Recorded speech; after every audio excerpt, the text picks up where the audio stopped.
ನಮಸ್ಕಾರ ವೀಕ್ಷಕರೇ, ಇವತ್ತಿನ ದಿನ ತೆಂಗು ಶೇಖರಣಾ ಘಟಕ ಅಂದರೆ ಕಾಯಿ ಶೆಡ್ ಇದ್ರ ಬಗ್ಗೆ ತಿಳ್ಕೊಳ್ಳೋಣ. ಅದು ಸಬ್ಸಿಡಿನಲ್ಲಿ ಹೇಗೆ ಸಿಗುತ್ತೆ ಅಂತ ನಾನು ಇವತ್ತು ತಿಳಿಸ್ಕೊಡ್ತಾ ಇದ್ದೀನಿ. ಅದಕ್ಕಿಂತ ಮುಂಚೆ ನನ್ನ ಚಾನಲ್ನ ಯಾರ್ಯಾರು ನೋಡ್ತಾ ಇದ್ದೀರೋ ಅವರು ಸಬ್ಸ್ಕ್ರೈಬ್ ಮಾಡಿ, ಶೇರ್ ಮಾಡಿ, ಲೈಕ್ ಮಾಡಿ ಅಂತ ಹೇಳ್ತಾ ವಿಷಯಕ್ಕೆ ಬರೋಣ. ಮೇಲ್ಗಡೆನೇ ನೀವು ಇಮೇಜ್ ನೋಡ್ತಾ ಇರ್ಬೋದು. ಇಮೇಜಲ್ಲಿ ಕಾಣಿಸ್ತಾ ಇದೆ ನೋಡಿ, ತೆಂಗು ಶೇಖರಣಾ ಘಟಕ ಹೇಗೆ ಮಾಡೋದು ಅಂತ. ಇದಕ್ಕೆ ಯಾವ ರೀತಿ ಸಬ್ಸಿಡಿನ ತೊಗೋಬೇಕು, ಎಲ್ಲಿ ತೊಗೋಬೇಕು ಅಂತ ನಾನು ತಿಳಿಸ್ಕೊಡ್ತಾ ಇದ್ದೀನಿ. ಸ್ವಲ್ಪ ವಿವರವನ್ನು ತಿಳ್ಕೊಳ್ಳೋಣ ಇದ್ರ ಬಗ್ಗೆ.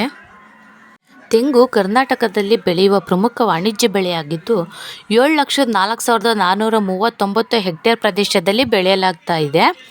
ಇದು 34,79,607 ಮೆಟ್ರಿಕ್ ಟನ್ಗಳ ಉತ್ಪಾದನೆ ಆಗ್ತಾ ಇದೆ. ತೆಂಗು ಹಿಂಗು ಇದ್ದರೆ ಮಂಗನೂ ಕೂಡ ಅಡುಗೆ ಮಾಡುತ್ತೆ ಅಂತ ನಿಮಗೂ ಗೊತ್ತಿದೆ. ಬಟ್ ಅದ್ರ ಬಗ್ಗೆನೇ ಒಂದು ಸ್ವಲ್ಪ ನಾನು ಹಿಂಟ್ ಕೊಡ್ತಾ ಇದ್ದೀನಿ.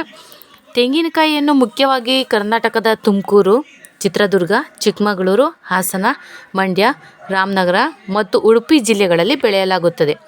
ತೆಂಗಿನಕಾಯಿಯನ್ನು ಕೊಯ್ಲು ಮಾಡಿದ ನಂತರ ಬಹು ದಿನಗಳ ಕಾಲ ಸುರಕ್ಷಿತವಾಗಿ ಶೇಖರಣೆ ಮಾಡಲು ಸರಿಯಾದ ಗಾಳಿ ಮತ್ತು ತಾಪಮಾನದೊಂದಿಗೆ ವೈಜ್ಞಾನಿಕವಾಗಿ ನಿರ್ಮಿಸಲಾದ ಶೇಖರಣಾ ಘಟಕಗಳು ಅತ್ಯವಶ್ಯಕವಾಗಿರುತ್ತದೆ.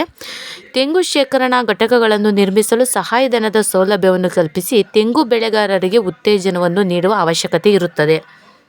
ಈಗ ರೈತರ ಜಮೀನು ಎಷ್ಟು ಹೆಕ್ಟೇರ್ ಇದ್ದರೆ ಸಬ್ಸಿಡಿ ತೊಗೋಬೋದು ಅಂತ ನಾನು ಇಲ್ಲಿ ತಿಳಿಸ್ತಾ ಇದ್ದೀನಿ ನೋಡಿ. 1 ಹೆಕ್ಟೇರ್ ತೆಂಗು ಬೆಳೆ ಪ್ರದೇಶ ಹೊಂದಿರುವ ಫಲಾನುಭವಿಗಳಿಗೆ ತೆಂಗು ಶೇಖರಣಾ ಘಟಕಗಳನ್ನು ನಿರ್ಮಿಸಲು ಪ್ರತಿ ಘಟಕಕ್ಕೆ ರು 1,75,000 ಯೋಜನಾ ಪ್ರಸ್ತಾವನೆ ವೆಚ್ಚವೂ ಇದ್ದು, ಇದರಲ್ಲಿ ಶೇಕಡ 50% ಅಂತೆ ಗರಿಷ್ಠ ರು 87,500 ಸಹಾಯಧನ ನೀಡಲು ಅವಕಾಶವಿರುತ್ತದೆ.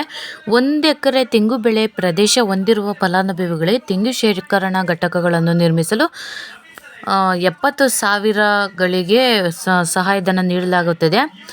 ಇದರಲ್ಲಿ 50% ಅಂತೆ 35,000 ಒಳಗೆ ಸಹಾಯಧನ ನೀಡಲು ಅವಕಾಶ ಮಾತ್ರ ಇರುತ್ತದೆ. ಇದರ ವೈಶಿಷ್ಟ್ಯತೆ ಏನು, ಇದರಿಂದ ಏನು ಉಪಯೋಗ, ಇದನ್ನು ಹೆಂಗೆ ಮಾಡೋದು ಅಂತ ನೆಕ್ಸ್ಟ್ ವಿಡಿಯೋದಲ್ಲಿ ನಾನು ತಿಳಿಸ್ಕೊಡ್ತಾ ಇದ್ದೀನಿ. ಅದಕ್ಕೂ ಮುಂಚೆ ಇದನ್ನು ಮಾಡಿಸ್ಕೋಬೇಕು ಅಂದರೆ ಅದು ಸಹಾಯಧನ ರೂಪದಲ್ಲಿ ಈಗಲೇ ನಿಮ್ಮ ತಾಲೂಕಿನ ಹಿರಿಯ ಸಹಾಯಕ ತೋಟಗಾರಿಕೆ ನಿರ್ದೇಶಕರ ಕಚೇರಿಯನ್ನು ಸಂಪರ್ಕಿಸಿ ಸಹಾಯಧನ ಸದುಪಯೋಗ ಪಡಿಸ್ಕೊಳ್ಳಿ. Thank you.